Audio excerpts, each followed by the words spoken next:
La cueva del tigre, de Eduardo Acevedo Díaz. Como que nunca había conocido el freno en el largo transcurso de 3 siglos, la hueste charrúa allá, por los años de 1832, se hacía sentir de vez en cuando con terrible violencia. Por donde pasaba su manada de potros, el rastro era profundo. La hueste, como el tigre cebado, escogía las mejores presas. Caballos hermosos, novillos suculentos, esbeltas yeguas, nutridos rebaños de ovejas, tributos cuantiosos de dinero. Todo era poco para colmar sus apetitos. Eran los dueños de la tierra. Los propietarios los veían llegar cual una nube negra preñada de piedras, siniestros, temibles, gruñendo un idioma gutural con un gesto de dureza implacable. Había que complacerlos y permitirles que corrieran el ganado para escoger. Derribaban las reses flor y le sacaban con cuero el costillar de arriba, pues no se tomaban la pena de desollarlas o de volverlas del otro lado. Arreaban los que les convenía. Por días enteros oíase en el campo invadido el silbido de las boleadoras, y estremecíase el suelo bajo frenéticas carreras tras de la gama y el avestruz. El grito charrúa solía alzarse por encima del bramar de los toros, como nota aguda de un himno bravío. Los despojos se aglomeraban en el valle junto a las viviendas, y antes de blanquearse los huesos, del mismo terreno así abonado surgían las fiebres pútridas. De este mal se veían en el caso de alegrarse los ganaderos. Con las miasmas mefíticos se aparecía en tarde calurosa o en callada noche el genio malo, y matando invisible aquí y acullá, ponía en fuga la horda. Los caciques adelante, luego la hueste, después las mujeres con sus carguillos de criaturas, pieles y andrajos. En el llano cubierto de esqueletos, podredumbres y ranchejos ornados de guiñapos, quedaban tan solo agitándose en torbellino bajo los rayos candentes del sol estival, gusanos en el suelo, y en el aire millones de mosquitos, tábanos y abejorros. La horda sombría se perdía en el horizonte y aún ya lejos persistía en la retina del ganadero como una fantástica legión de enormes aves de rapiña, de garras como cuchillas y plumajes nauseabundos. «Se van», murmuraba con fruición, «que otros lomos los aguanten». Y así era. Sobre otras espaldas se desplomaban, allí donde crecía la verde gramilla, en dehesa feraz regada por aguas cristalinas y llena de piaras de engorde. Clavadas las lanzas de los caciques, tendíase el campamento. La infusión de yerba circulaba por los grupos en aspas de toro, alternaba con el aguardiente y el tabaco. Las curanderas revolcaban sus enfermos en la ceniza todavía ardiendo o les chupaban con fuerza en el ombligo. Los mocetones jugaban a las carreras sobre ágiles potros o tiraban a la estaca sus boleadoras de 2 ramales. Y después repetían las escenas estrepitosas con el ganado, los venados y los ñandúes. Este otro ganadero les sonreía, aunque en el fondo les deseara 100 gualiches. En ningún idioma podía hablársele de razón y buen derecho a la banda formidable, sin que sus guerreros contestasen con la moarra, la macana, la bola o la flecha certeras. El caso exigía resignarse y dejar hacer. En sentir del ganadero serían peores que los baguales. Con sus brazos y piernas desnudas, musculosos y fornidos, sus cuyapiés de piel de yaguareté o sus chepíes de aguará, sus greñas cerrudas, recogidas en parte y parte sueltas al viento como crines llenas de abrojos, coronadas en mitad del cráneo por un plumón de loro, de ñandú o de chajá, sus ojillos semicerrados de una fosforescencia felina y su pecho saliente como enormes bustos de bronce oxidados, seguidos de mujeres capaces de ahuyentar a un muermoso, de perros tigreros confundidos en el enjambre y de matalotes cargados con racimos de rapazuelos color cobre, los indómitos charrúas provocaban fácilmente el pavor apenas los denunciaba una ráfaga de viento. No es necesario ser perro, decían los estancieros, para olfatear a media legua a estos demonios. Precedíalos, en verdad, cierto olor de fiera que era como un trasudor de sus instintos. sus rostros rayados con pedernal, hierro o espina de mangrullos humedecidos en alguna savia o pringue especial, dábales un aspecto imponente. A su sola presencia había que ceder. Únicamente las pestes podían ahuyentarlos, y ellas venían al fin. Seguían entonces su marcha vagabunda. En medio de esa vida errante llegaron un día a sus toldos varios emisarios del general don Fructuoso Rivera, presidente de la República, para invitarlos a una guerra con el Brasil. Se les prometía, en cambio de su ayuda, los mejores despojos del triunfo.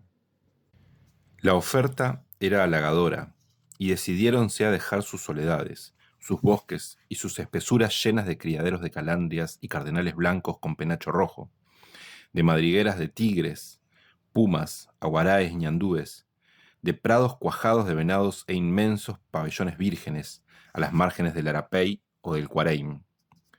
Tratándose de pelea y de botín espléndido, ¿qué más ambicionar? Ellos habían nacido para la lucha y en la lucha tenían fatalmente que concluir, sin reconocer nunca, ni aun en la hora de morir, superioridad alguna en el adversario. Eran los señores del suelo y a nadie temían bajo la luz del sol. Una guerra con el Brasil les pareció buen partido, una campaña sembrada de victorias y de innúmeras recompensas. No alcanzaban ellos, por entonces, a 300 mocetones de armas, pero creían que unidos a las tropas de Frutos eran de sobra para derrochar valor en campos y ciudades. El último emisario les dijo que urgía su incorporación al ejército, a fin de proporcionarles trajes militares, raciones abundantes y armamento escogido, con todo lo cual constituirían una vanguardia insuperable, capaz de intimidar al imperio y de abrir camino a las tropas a través de multitudes, pueblos y desiertos. Como despojo, les correspondería la mayor porción de los inmensos rebaños arrebatados al país por los ejércitos brasileños en otros tiempos. Y para el pastoreo de tantos miles de animales vacunos se les cedía, hecha la paz, las hermosas y fecundas tierras que el gobierno poseía entre los dos Arapey. Por encima de eso, tendrían ellos derecho proporcionalmente a los tesoros de metal y carne que dan el triunfo y el saqueo, oro, mujeres, plata y negros.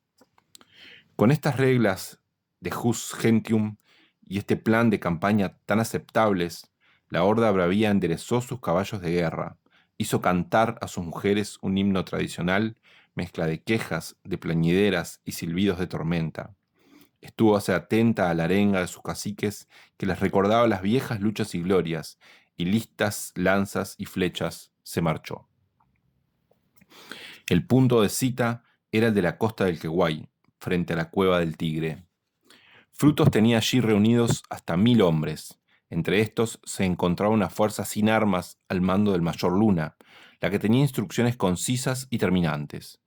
El coronel don Bernabé Rivera, hermano del famoso caudillo y jefe del segundo regimiento de caballería, fue el guía de la hueste que encabezaban los caciques Venado y Polidoro.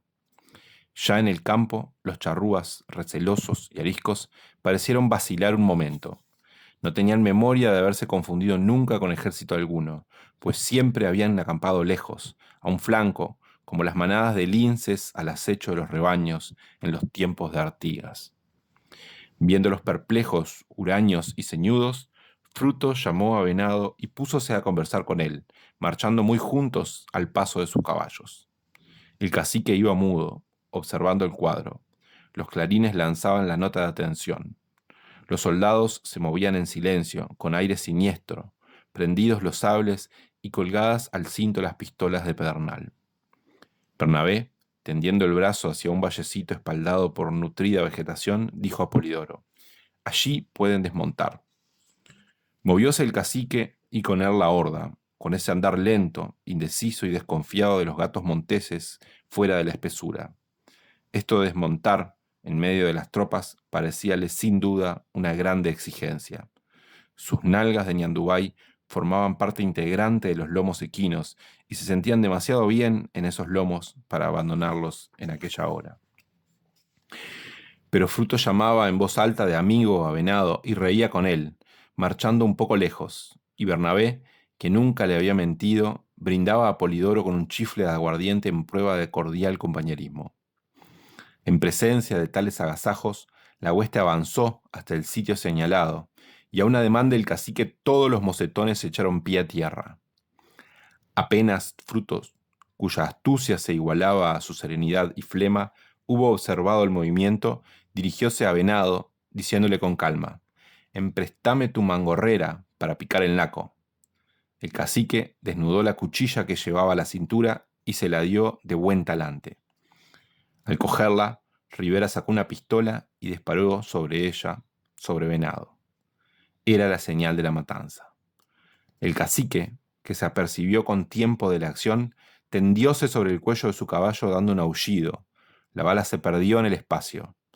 Venado partió a escape.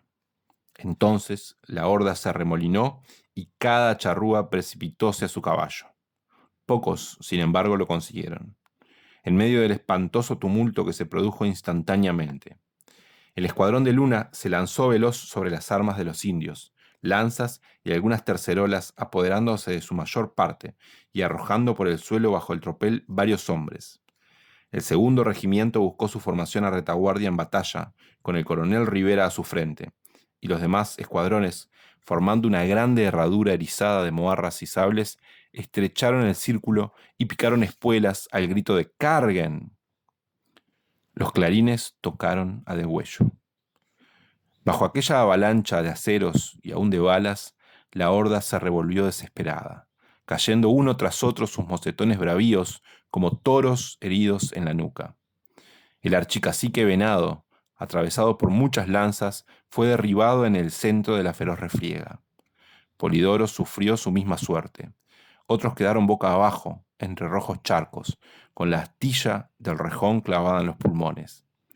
De algunos cuellos bronceados y macizos saltaron coágulos negros bajo el filo de las dagas, pues no había sido vano el toque sin cuartel, y el golpe repetido de los sables sobre el duro cráneo indígena voló envuelta en sangre y sesos la pluma del ñandú, símbolo de la libertad salvaje.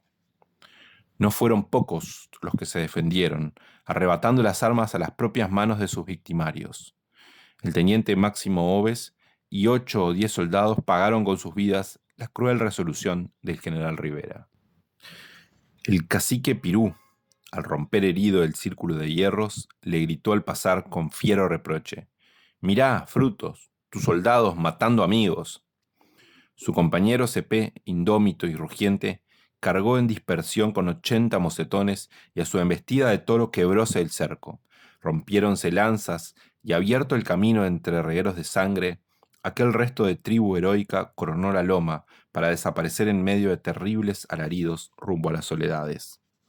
Para estos charrúas, puesto que todos los demás habían sucumbido, quedaba reservado el desagravio.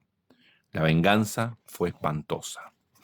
Poco después de la bárbara hecatombe de sus hermanos, el cacique Cepé es perseguido de una manera tenaz en sus lejanos refugios del Cuareim por el coronel Rivera. Este jefe, osado e intrépido, que fiaba a su espada más de lo que se debía, hostilizaba infatigable a su enemigo. Alcanzado Cepé cerca del Cerro de las Tres Cruces, deja un grupo a la espera del perseguidor y con el resto de su fuerza se oculta más adelante en lo intrincado de un monte provisto de grandes potriles. El coronel Rivera carga sobre el grupo que lo aguardaba al pie del cerro, con todo su escuadrón. El grupo cede y huye rumbo a la emboscada. Bernabé no desmaya, aunque sus soldados van quedándose a retaguardia con los caballos rendidos y los sigue sin descanso. Pero al enfrentar la espesura, lo sorprende de improviso el salto del tigre. Cepé le salta al flanco entre alaridos, y Rivera vuelve bridas con desgracia, pues que rueda su caballo. Sus compañeros, el comandante Bazán y el alférez Viera, y todos los soldados, menos un sargento que se internó herido en el bosque, se defienden inútilmente en desesperados lances individuales. Uno tras otro caen acribillados a lanzadas. Prisionero el coronel Rivera y herido en la cabeza por golpes de bola, Cepé dispuso que sus guerreros cubriesen las moarras con piel de vaca, dejándose apenas a la vista la extremidad de los hierros. Luego ordenó que lo lancearan. Por largas horas soportó Bernabé el suplicio y los gritos terribles con que lo acompañaban. «¡Qué guay, Venado, matando amigos!». Promesas, ruegos, todo fue en vano. El oído del cacique era sordo al perdón. Vagaban ante sus ojos las sombras de sus hermanos muertos en la cueva del tigre. Consumado el sacrificio, Cepé hizo cubrir con algunos nervios del cadáver el extremo de la moharra de su lanza. Enseñábala más tarde con deleite feroz. Esta fue la última hazaña charrúa, provocada por un acto de barbarie del presidente Rivera. Después, el resto de la tribu formidable desapareció para siempre.